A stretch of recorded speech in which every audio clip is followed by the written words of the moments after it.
Oremos. Querido Padre, una vez más suplicamos tu dirección. Abre nuestro entendimiento para cosas espirituales. En el nombre de Jesús. Amén. Nuestro tema para hoy es el juicio.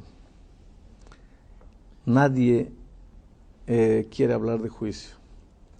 Si el Evangelio fuese solamente perdón, gracia, amor, sería maravilloso. Pero el tema del juicio es tan bíblico como el tema de la gracia, como el tema del perdón, de la misericordia divina. Hay un juicio, y no es porque nosotros queremos, es porque la palabra de Dios lo dice así.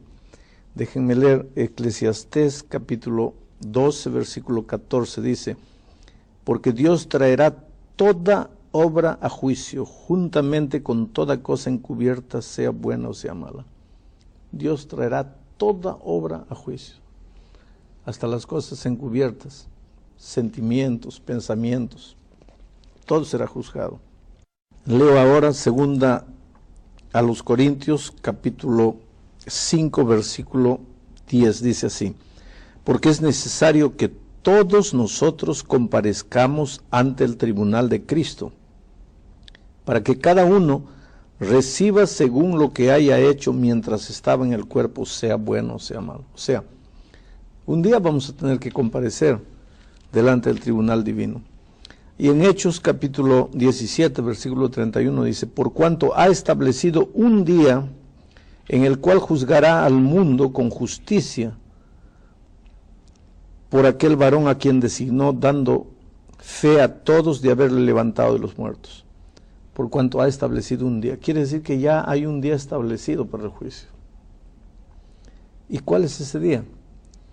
Porque si ese día se va a determinar nuestra salvación o perdición, es importante que sepamos cuándo es ese día. Para saber cuál es el día del juicio, tendríamos necesariamente que ir al Antiguo Testamento. En el libro de Levíticos, ya dijimos cuando estudiamos el tema del santuario, que Dios dio el santuario a Israel, para que Israel pudiese entender el tema de la salvación. Y el juicio es parte del tema de la salvación. Porque ¿cómo sabremos quién se va a salvar, quién se va a perder si no hay un juicio? Entonces, para entender el juicio, el tema del juicio, tenemos que ir al santuario necesariamente, al pueblo de Israel. Y aquí en Levítico, versículos 29 y 30, dice así: y esto tendréis por estatuto perpetuo. En el mes séptimo, a los 10 días del mes, afligiréis vuestras almas, y ninguna obra haréis, ni el natural ni el extranjero que mora entre vosotros. Porque en este día se hará expiación por vosotros, y seréis limpios de todos vuestros pecados delante de Jehová. Quiere decir que para Israel había un día del juicio. Y ese día del juicio era en el séptimo mes, a los 10 días del mes. Era el día del Yom Kippur para Israel, el día de la purificación, el día del juicio. Todos los miembros del pueblo de Israel deberían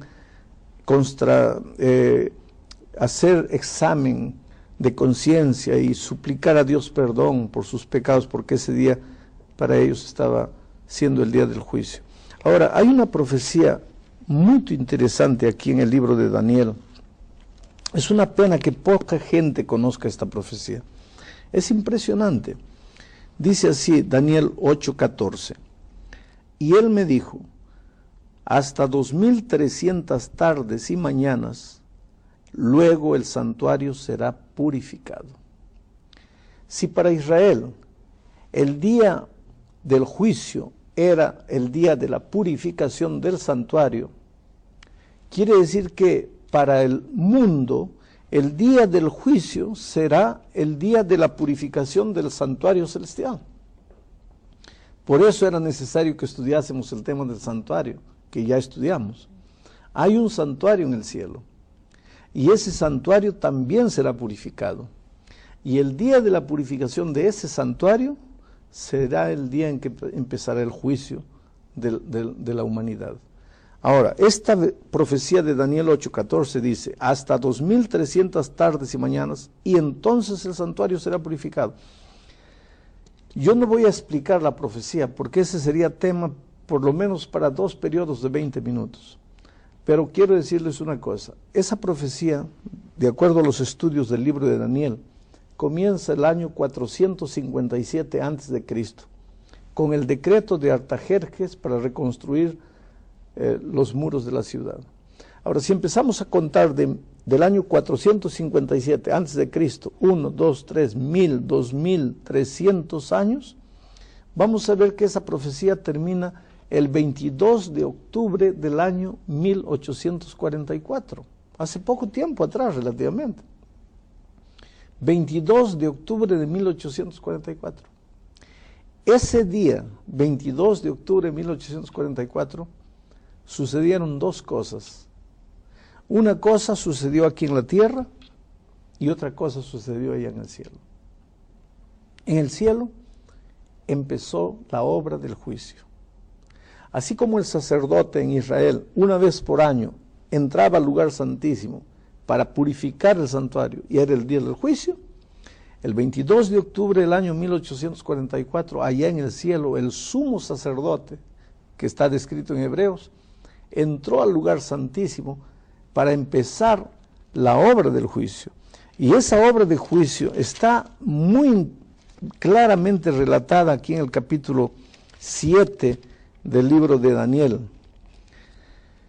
En el versículo 9 dice: estuve mirando hasta que fueron puestos tronos, y se sentó un anciano de días, cuyo vestido era blanco como la nieve, y el pelo de su cabeza como lana limpia, su trono llama de fuego, y las ruedas del mismo fuego ardiente. Un río de fuego procedía y salía de delante de él. Millares de millares le servían y millones de millones asistían delante de él. El juez se sentó y los libros fueron abiertos. Empezó el juicio. 22 de octubre de 1844. Eso sucedió en el cielo. Y en la tierra sucedió algo extraordinario que poca gente sabe, que está descrito aquí en Apocalipsis 14, versículo 6. Dice así: vi volar por en medio del cielo a otro ángel que tenía el evangelio eterno para predicarlo a los moradores de la tierra, a toda nación, tribu, lengua y pueblo, diciendo a grande voz: temed a Dios y dadle gloria, porque la hora de su juicio ha llegado. Quiere decir, el 22 de octubre de 1844, en el cielo empezó el juicio, y en la tierra Dios levantó un pueblo, simbolizado por este tercer ángel, un grupo de mensajeros, para decirle al mundo: la hora del juicio ha llegado.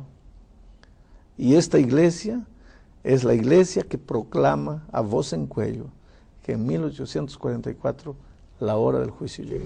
A ver, pastor, déjeme ver si entendí. Vamos un poquito para atrás. Cuando estudiamos el tema del santuario, vimos cómo Dios aquí en la tierra dio todo el esquema y el ejemplo de ese santuario en la tierra, de lo que sería en el cielo. Ahora, en este tema del juicio, el ejemplo también alcanzaba esto del juicio. O sea, sí, acaba usted de hablar de todo el esquema, del lugar santísimo, los pecados eran... Entonces, Dios... yo más o menos lo tomo así, dejó también ese ejemplo de lo que sucedería en el tema del juicio, exactamente como pasaba en la tierra. Él mostró el ejemplo de lo que sería ahora, en estos días. Exacto, para que el ser humano entendiese el tema del juicio en el cielo, Dios le dio el santuario en la tierra, para que a través del ceremonial del santuario en la tierra, el pueblo entendiese que habría un juicio. ¿Qué pasaba en la tierra? Todos los días el israelita pecador iba, colocaba su mano en el cordero, transfería simbólicamente sus pecados para el cordero. Ese cordero era símbolo de Jesús, el cordero de Dios. El sacerdote sacrificaba el cordero, la sangre mojaba el suelo, así como la sangre de Cristo un día mojaría la cruz del Calvario. Muy bien, ahora el sacerdote transfería esos pecados al lugar santísimo del santuario de esta tierra, y una vez por año el sacerdote entraba al lugar santísimo para purificar el santuario. Ese era el día del juicio. Ese día todo el pueblo